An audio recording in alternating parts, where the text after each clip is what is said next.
a broadcast which you cannot possibly see a thing.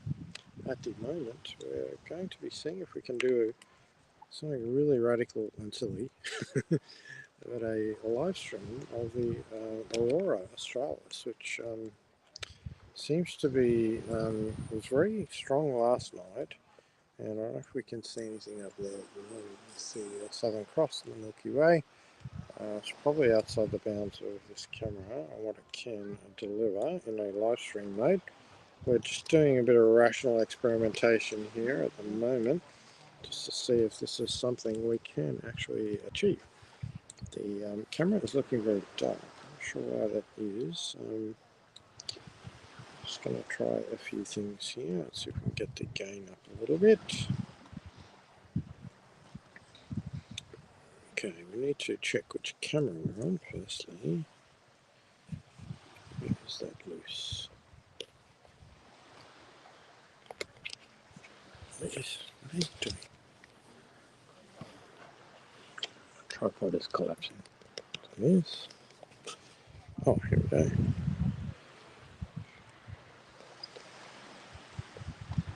So here we have the Flinders Pier,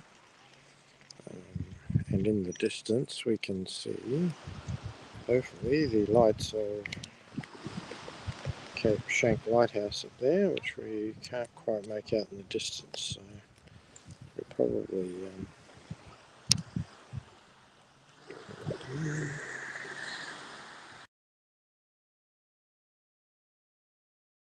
let me just get this.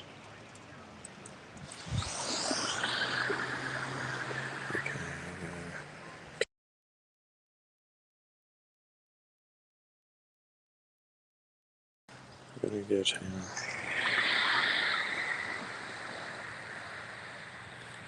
we go. Yeah.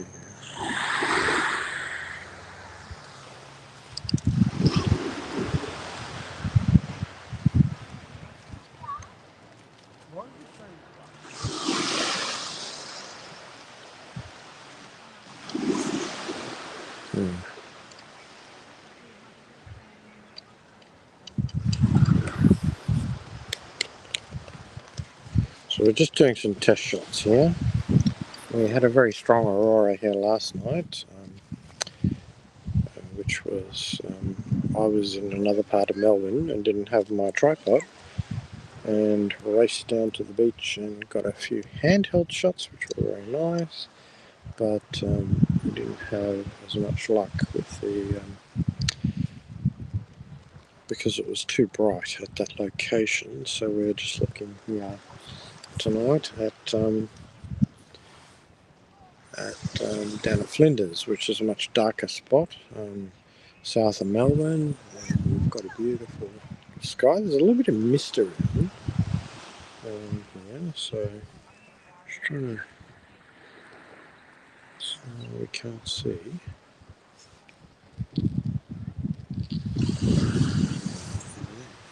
So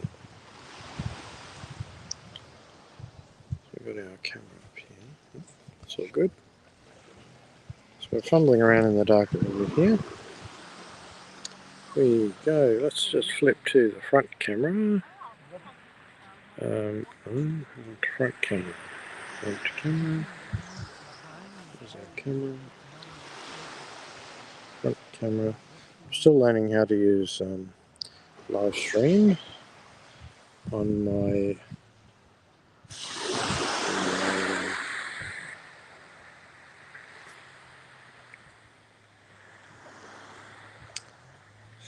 where is the camera setting?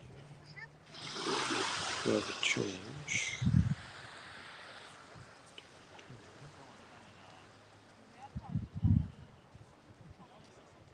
Video settings. Here we go.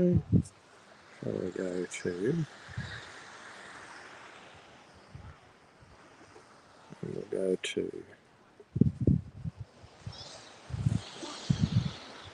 front camera. Let's see if we can see anything now.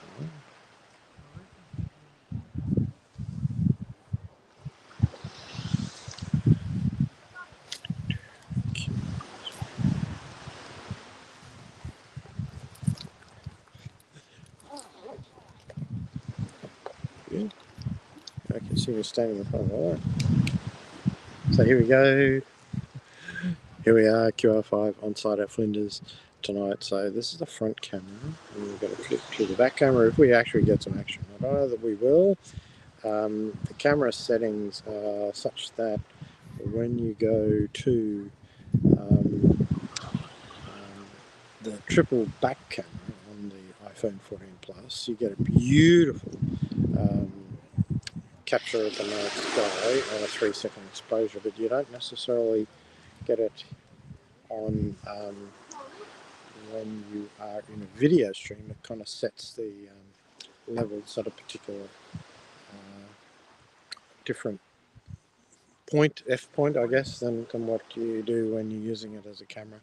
And you can open up the exposure a bit and stop it down to about 1.7, f1.7. So here we've got, we're not so fortunate, I think, when we're on the triple back camera, in that when it goes into the live stream, it's not at the same f ratio as we can make it when we're in camera mode. So anyway, we'll have a play with that and see. But what we'll do tomorrow is, if we do get some really great stills, we'll overlay them with this video and show you some of the action here, and we'll slice it up into a nice movie with some really great still shots. So anyway, stick with us for a little bit. There's nothing much doing at the moment. The KP index is sitting at around 3.6 at the moment, 3.67, which is what it was kind of yesterday afternoon. We are getting alerts from the Aurora app, which has got a feature in it for alerts, which takes feeds from the NOAA, NOAA, space weather website, and that goes into the Australian space weather, and then there's a feed that comes out of that into the Aurora alerts. So what we're seeing tonight is a prediction for around about 7:30 of a KP9, but it's only KP 3.6 at the moment, so that's a bit short of what the prediction was. But last night we had a prediction of 8 and it went to 9, so it overachieved last night. And so far tonight it's underachieving, so we'll see how we go. And we won't know for a little while as to whether we're going to get much joy here. So anyway, just thought we'd give you a bit of a live stream, bit of an update here. And we'll edit some of the really nice photos if we get them later tonight. So we've probably got a window of about 2 hours here that we can hang around before we have to think about starting our week, because it's Sunday night here in Melbourne, and we'd love to have you see some stuff tonight. I'm not sure we're going to get there, but if we don't, we'll edit in some photos later. So that would be great. Anyway, just coming along. So what is the Aurora? The Aurora Australis is the southernmost lights that we see in the sky when the Earth's magnetic sphere hoovers up all of the coronal mass ejection particles coming off a solar flare on the sun. We are currently in a G4 magnetic storm. It's been upgraded to a G5 today, and the prediction is for KP9 tonight, which is the rating scale and the likelihood of seeing auroras and the amount of particles that are hitting the atmosphere. So this current aurora is the best we've seen since I think 1989 was the last one, or 2003. It's up for debate as to which one is better, but the solar, the golden yellow ball around which we orbit is called the sun, and the sun doesn't rotate on its axis. It rotates in a little slightly elliptical circle around the center of mass of the solar system.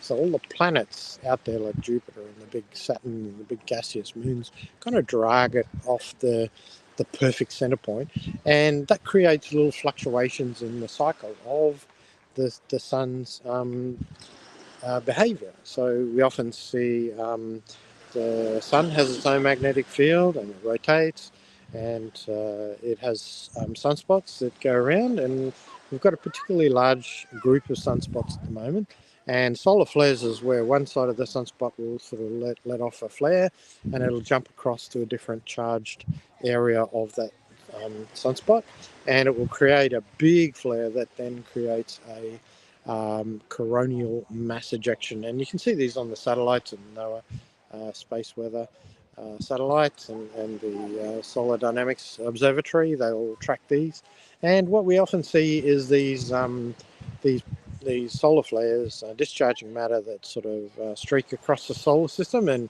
crash into the Earth's magnetic field.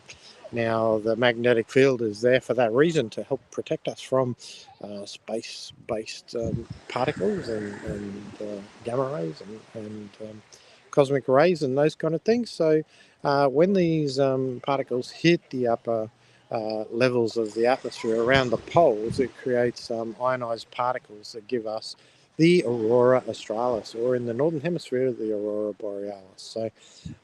So tonight we're very fortunate that Melbourne's a lot further north from the South Pole than, say, the upper parts of Canada are south from the North Pole, if that makes sense. So you don't have to go to Finland or Iceland or Canada tonight to see the aurora.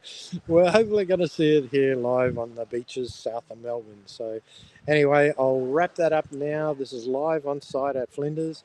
We've got a whole car park full of cars here that's full with about 100 cars and people sitting up on the hills. It's all going off big time here tonight, so it's very exciting. And my wife is impressed by the amount of cars. She thinks that maybe I'm not so crazy to grab a picnic chair and a warm blanket and a coat tonight to drag her out on Mother's Day to finish the day on a beautiful day, the mother of all solar auroras. So thanks for joining us. I'm going to drop off now, and if we get some action a little later, we'll come back. So thanks for joining us on QR5 Live.